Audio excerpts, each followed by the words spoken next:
and the author of that little narrative, Douglas, is still with us. And we've been joined by the political editor of the New Statesman, Mehdi Hasan. You two have crossed swords on this issue before. Have we? Publicly, hotly. The thing is, the rhetoric is heated. Let me just throw some of it at you immediately, Mehdi. So Douglas says, discussing multiculturalism, it means that if you were a white English girl born into a white English family and your family decided to marry you against your will to a randy old pervert, the state would intervene. But if you had the misfortune to be born into an Asian background family and the same happened, the state would look the other way. Is he not even allowed to say those things? Of course he is. Who said he wasn't? I mean, there's a lot of straw men in this debate. No one says Douglas is not allowed to express his view. In fact, the dominant narrative right now is anti-multiculturalism. In fact, I'm the minority in a different sense, not Douglas in terms of the debate. And of course, no one says it's racist to be opposed to multiculturalism. Of course not. What I would say on that specific issue that you raise, for example, forced marriage. I would have to say, though, that although Mehdi Hasan in this interview is basically saying that nobody is calling anybody a racist for being a multiculturalist or against multiculturalism, when you hear Mehdi Hasan talk on his own shows, when he's not on these shows, when he's not debating, he always intimates that this is coming from, you know, the white population. This is coming from the white working class. You know, this is coming from, you know, the interior, you know, this is coming from, you know, like flyover country. Okay. So he always does that. So when he's talking about straw manning over here, he's trying to portray himself as, oh yeah, you know what? He can be you can be anti-multiculturalism. No, we're not going to call you a bigot, a bigot. No, we're not going to call you a racist. All the while, you know, twisting up in pretzels and giving you the wink wink. Anyways, let's continue. Is just not true. The state doesn't look the other way. The Foreign Office and the Home Office have a unit that goes out to Pakistan to rescue British girls who've been sent out there. And no supporter of multiculturalism, and I would count myself as one, defends forced marriages on multicultural grounds. So it's the whole thing is a straw man argument. And that is an accusation levelled at many of those who argue from your standpoint that you paint with far too broad a brush. For example, you talk about immigrants despising the country they live in. How many immigrants despise the country they live in? Well, I mean, it doesn't have to be a very large percentage for it to cause huge problems, as we learned in 2005, to our great cost. First of all, I don't agree They weren't immigrants. No. I'm saying people who come to this country and who are then taught and acquire a sense of hatred towards this country. First, I mean, what we're seeing in Britain is a form of reverse assimilation. People are less integrated this generation than their parents and grandparents because there is less desire and to actually get involved in the country they're in. And another thing, this isn't a straw man argument about the forced marriage issue because, yes, it's true the FCO has now got a forced marriage unit. It was very late in coming. And the phenomenon of girls of Asian background being married off had been going on for decades until government got involved. No one's denying that, but it wasn't going on because of multiculturalism. I don't want to get hung up on forced marriages because we could talk about it. We're talking about the broader. Yeah. Now, Douglas brings up a great point.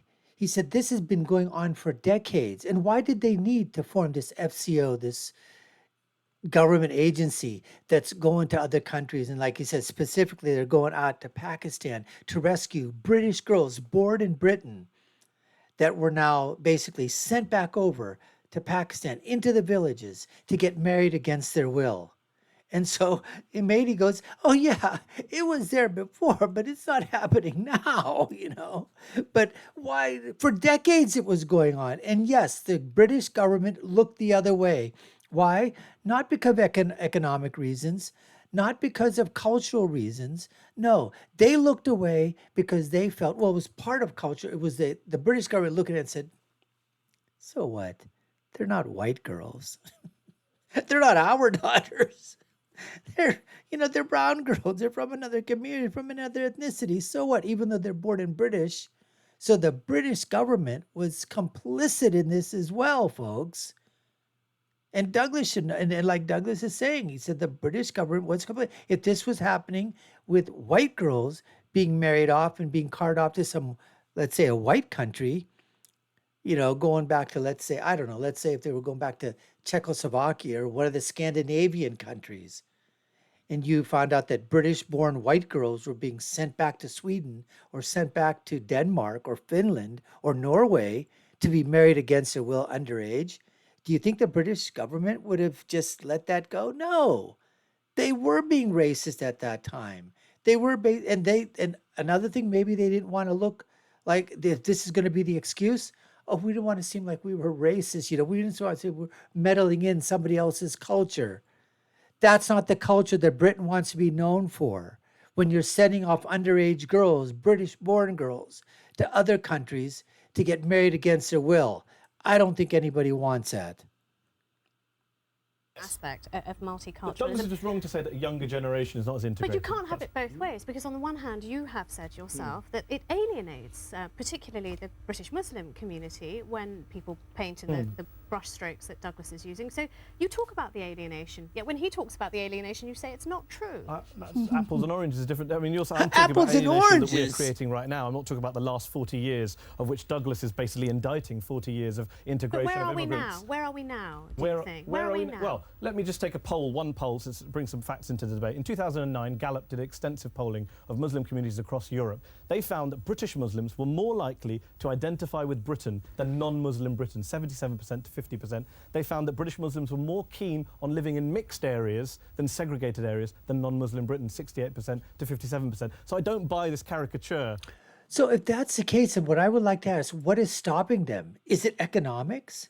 When these migrants, when these refugees, asylum seekers, and immigrants that are coming legally and those that are coming illegally, why do they congregate to those areas? You know why? Because most of them they're coming here uneducated to the shores of England. They're not coming there as doctors, scientists, teachers, engineers, lawyers. They're not. They're coming as basically I would say, lower class, lower middle class, and even lower. Yes, you have some that are coming at the professional level, some that are coming at the upper class levels or even higher, but they're not the ones that are going to Leeds and Birmingham and going into these, ghettos that are mostly 30, 40, 50, 60%, Muslim or immigrant populations. That's not where the upper society that is migrating from these other countries are going to. No. They're going into those enclaves where if there's a bunch of people that are from Bangladesh, that's where they're going. There's a bunch of people from Pakistan that are in a community, that's where they're going.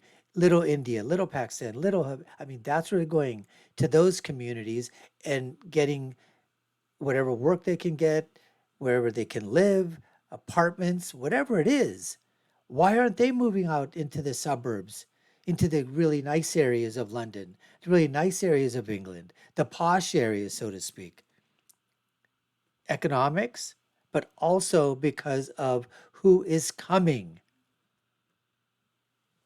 From the right, which says all young Muslims are out to blow stuff up and don't like living here. And it was not very me, interesting. and not anyone I know, none of my friends. Andrew raised a very interesting point. I mean, you were describing the bombers as immigrants. At what point do people cease to be immigrants in this country and become, in your mind, nationals or British or part of the landscape? As a friend of mine who immigrated here himself says, the point where you become British is the period where you realise you don't get any extra rights than anyone else, any extra sensitivities than anyone else, any extra inducements than anyone else. You get respect for your culture, Douglas. All you get is to put up with the same crap the rest of us get to put up with.